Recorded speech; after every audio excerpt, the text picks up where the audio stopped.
Hello everybody and welcome to another episode of the Black and White United Show. I'm your host Andreas. Thank you so much for tuning in with me this morning. In today's video we're going to review the narrow loss, the heartbreaking loss to Geelong at the MCG on Saturday night. Roll the intro. 0, 1. Let's get started.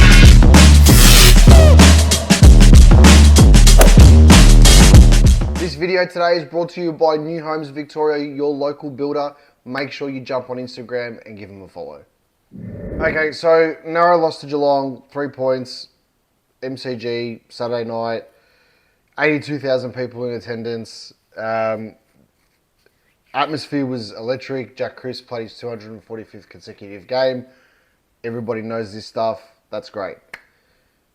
We want to talk about some positives and some negatives. The only positive that I'm going to talk about is that there was patches during the game where I thought we were unbelievable. There was patches during the game where I thought we had complete control over Geelong. But that's also a massive negative because being 20 points up in the third quarter and having control of the game, we shouldn't have lost it the way that we did. I'm not going to sit here and talk about the umpiring because at the end of the day, we were in front by a certain amount and we should have put them to the sword. Now, we had this issue against Western Bulldogs. We had this issue against Carlton where we are in front by, or we've worked our way into the game after being on the back foot early and we've hit the front and we're running away with it, right? We get the opportunity to kick goals. So against Geelong, I think it was my check and side bottom, had really simple opportunities to score goals and basically put it 30 plus points away. And we've missed. We had the opportunity where Bobby Hill was running into goal. He's basically kicked the goal and it was touching the line. That happens in the third quarter. There's no real comeback from Geelong. Then obviously there's the controversial one which was paid touched when really it wasn't. I mean, I said I wasn't talking about umpiring, but his hand and I think it was a Blitzarv's hand and the ball were basically that far apart. There was an intervention order between them. Like how you couldn't see, hey, you know, there was insufficient evidence. There was insufficient evidence that it was touched. So if you can see the thing, it's a goal. But whatever. I said I wasn't going to complain about the umpiring. So there's little key moments throughout the game that obviously affect the scoreboard. There's little key moments that affect the momentum swings and stuff. Our problem was that we let them back into the game. And I turned around to my mate James, who was on our lives last week, and we were sitting together this game, and I said to him, I go, the second Geelong hit the front, we're not going to come back. We're not going to come back. And lo and behold, Ollie Henry kicks that goal, they go in front, and then we're playing catch-up and rush football back 2022 style to try and get into the lead. Now, credit to the boys. You know, they kept... When Geelong hit the front, we didn't basically just concede defeat. We kept pushing as hard as we could. And then ultimately, the result of the game wasn't up to Geelong. The result of the game was on us. It literally was on our own boot. Now, there's no, ill toward Jack Crisp for missing. I mean, I think if he was probably another 5 metres closer, it goes through only because he doesn't have to give it that extra bit of a roost to try and make the distance or whatever. He clearly made the distance, but he just shanked it. So, you know, it is what it is. We were due for a loss, but I think it was more the fact that we probably should have won that one and not lost it. That sort of stings a little bit. But credit to Geelong. I mean, Dangerfield had a fantastic game. He was probably one of the best games that I've seen Dangerfield play. I've been very critical of him, obviously off camera, but that game, you know, proved me wrong with all my thoughts. He was fantastic for the Cats. Bailey Smith destroyed us. He was just everywhere where he needed to be for them. He was, and he got the ball, and his disposal was fantastic. I'm just trying to think who else for Geelong. Another thing too I wanted to talk about. The way that we go into the forward line, The way that we go into the forward line and just bomb it and hit and hope. Now, McStay's not playing. Cox, again, I know he got subbed, but still was able to kick a goal. Aerial presence. Darcy Cameron, I think, kicked 2 goals off the top of my head. And Darcy Cameron was fantastic in the ruck. So, because he had that support there. And not just pinch hitting from McStay or from Frampton, someone who was basically there for that role, and Cameron still plays wood. So I think my point's proven, and anybody wants to argue it, that's fine, whatever.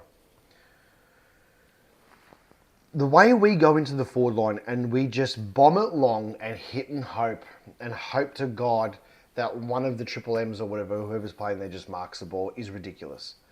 We need to stop that.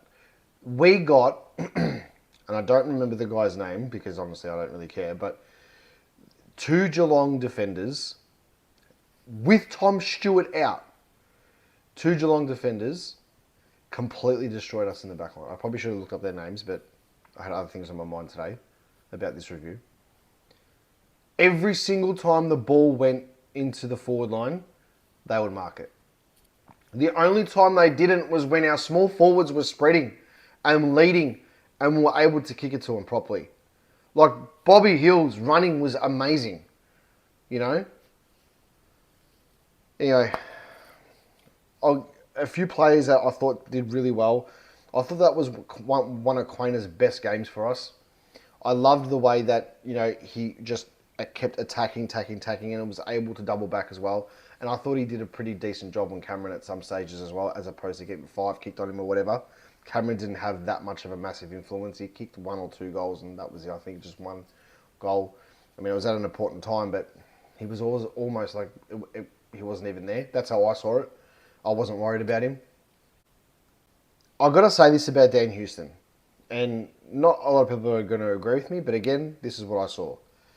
His handling of the ball was very sloppy against Geelong. If you go back and look at the highlights or you were there, you probably would have noticed when the ball was on the ground, he went to pick it up. It was like a couple of times he had to go for it. When he got the ball and disposed of it, 100% that was fine. But when you're running at the ball, you sort of just got to pick it up and go. And I think that was probably his biggest letdown. But we do need him to lift a little bit more. I mean, you can kick a nice goal, that's fine. But you're not playing against your old side every week, mate. So you got to give us a 30 disposal game, at least every second, third game. Like, you can't be suspended, come back, kick a goal and do nothing. You've actually got to do something proper. So I also said a few weeks ago, about a month ago, this is our 4-block game. You've got Sydney, Brisbane, Essendon and Geelong. And, you wanted to go 4 from 4 from then obviously leading into the short day, the short turnaround against Fremantle. We went 3 out of 4, which I think is great. We should have gone 4 out of 4, which would have been amazing. 3 out of 4 is still okay. At this stage, we're sitting second on the ladder, just under Brisbane, healthy percentage, with some very winnable games coming up. I don't think Fremantle is as winnable as everybody thinks. I know they were absolutely putrid against St Kilda, but it means they're going to come out firing. But at the same time, I think we are as well. My preview for the Thursday game against Fremantle will probably come out on Wednesday. Overall, I'm deflated with this loss because we should have won. If we had a loss by 20, 30 points and around then, and then been competitive all game, but they had it over us, it's a bit more easier to accept. But this one here, it's just got a real sour taste to it, simply because we should have won. I tipped us by 37 or 47 points. I thought we were going to come out and smash them. And at one stage in the third quarter, we got it run. I'm thinking, Jesus, we're actually going to do this. And then Geelong, credit to them. You got to pay credit to the Cats in this game. They kept coming and they were just chipping away. And look what happened. Anyway, my best player of the night, or who I gave my 3 votes to in this game, it's not easy to turn around and say who it could have been or whatever, but I don't really have a specific player that I thought was an absolute standout. But I'll probably have to give it to Pendles. I thought Pendlebury was probably one of our best players. I think that's probably one of the Pendles' best games he's played for us all season. And he's been really good. Sidebottom was good also, but I'm going to give the three votes to this game to Scott Pendlebury. Anyway, that's all I've got time for this morning in that. As I said, it's deflating. You can probably tell I'm a bit... anyway, but the good part is short turnaround. And, you know, in 4 days' time, we're playing Fremantle. Let's just see how we go with that. But as I said, I'll do my preview for that one. And you'll get that on Wednesday. Leave a comment. Tell me what you think. Call it as you see it. And as always, go the Pies. Did you really think that I was going to do a review of the game and not talk about the pathetic umpiring that cost us this game? All right. Now, I know there's going to be non-Collingwood supporters that are watching this thinking, oh, that was boring. There was going to be Collingwood supporters that were watching that thinking, oh, you know, he's a bit deflated. Yeah, a little bit boring this video. Now I'll give you my real thoughts. I've given you the normal review of the actual game from our part, okay? Let's talk about the umpiring. I'm going to give you a couple of minutes here of my honest-to-God opinion about the absolute schmozzle that I saw at the MCG. Now, disclaimer, for all you Bulldog supporters, Carlton supporters, and all you miserable sods out there who do watch my video that support other teams and are just waiting to keep receipts or whatever it is, this is a disclaimer to you, okay? The umpiring for the whole competition against every single side this season has been nothing but shit the entire time. Laura Kane has come out and said that this was, the game is in great shape, this is that bullshit. The game is in great shape only because we as fans attend the football and pay the ridiculous prices of memberships and pay $5 for a bottle of fucking water at the MCG, right? You want to get a beer at the G? Now, I don't drink that much, but you want to get a beer at the G and you're with your mates, don't worry boys, my shout. You're going to spend $50 on 4 mid-strength beers, okay? So let's just talk about that first. Now, let's go to the umpiring, okay? Because I could buy a slab for $50, but whatever, yeah? The umpiring in this game, fuck me dead. Jesus Christ, man. I know people have been messaging me over time in the last 6 months that I've been doing these videos and said, you know, I really like your videos, but you got to stop swearing and this is that. And I have. I've cut down my swearing something vicious. And if I drop a shit, if I drop a fuck, if I say something in this video that offends you, I apologize. But I'm going to vent this out from my honest opinion on the absolute crap that we saw at the MCG on Saturday. Because all in all, it cost us the game. And I had one of my mate Matt, he's a Bulldog supporter. He said to me in the group chat, you're probably feeling the way that I felt after the Collingwood game. You know what? Great. I don't care, right? Fair enough. We got the good end of the stick that time there. But those decisions against the Dogs were actually there. They were in proper infringements, okay? Against Geelong, Bobby Hill is running and does a clean holding the ball tackle.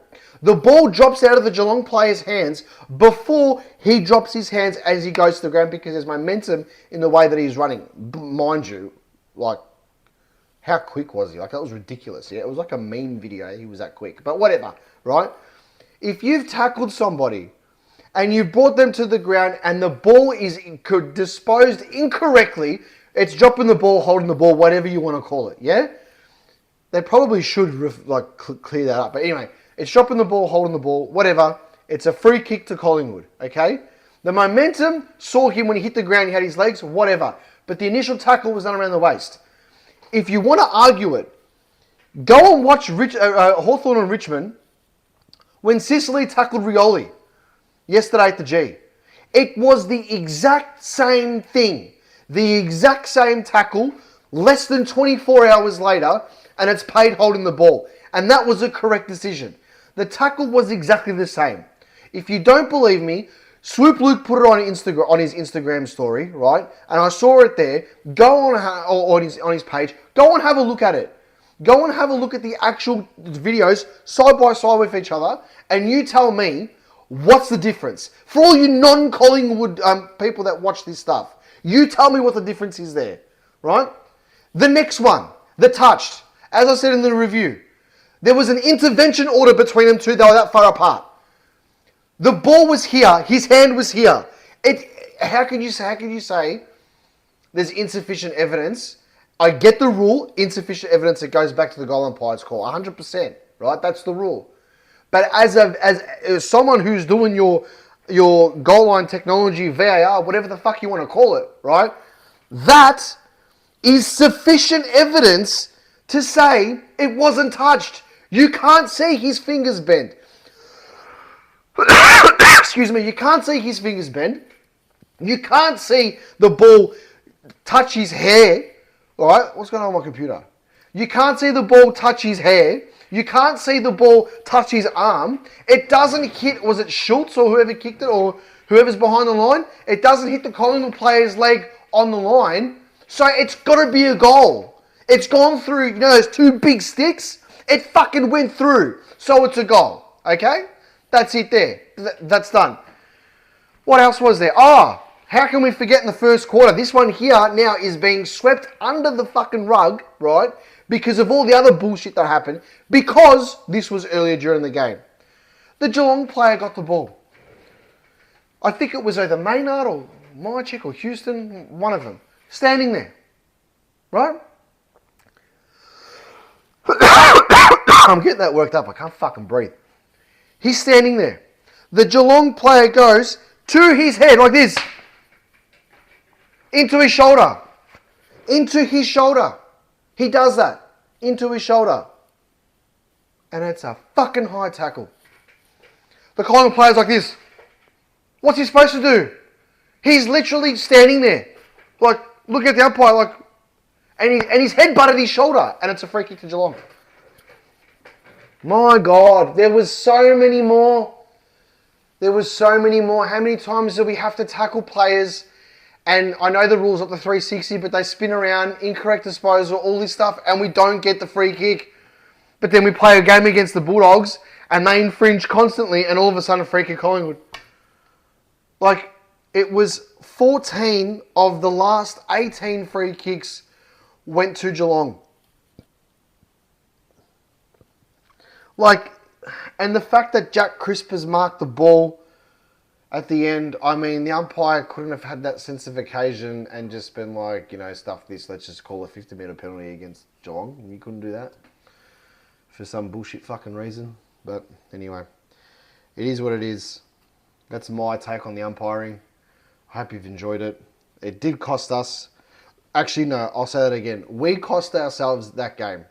We cost ourselves that game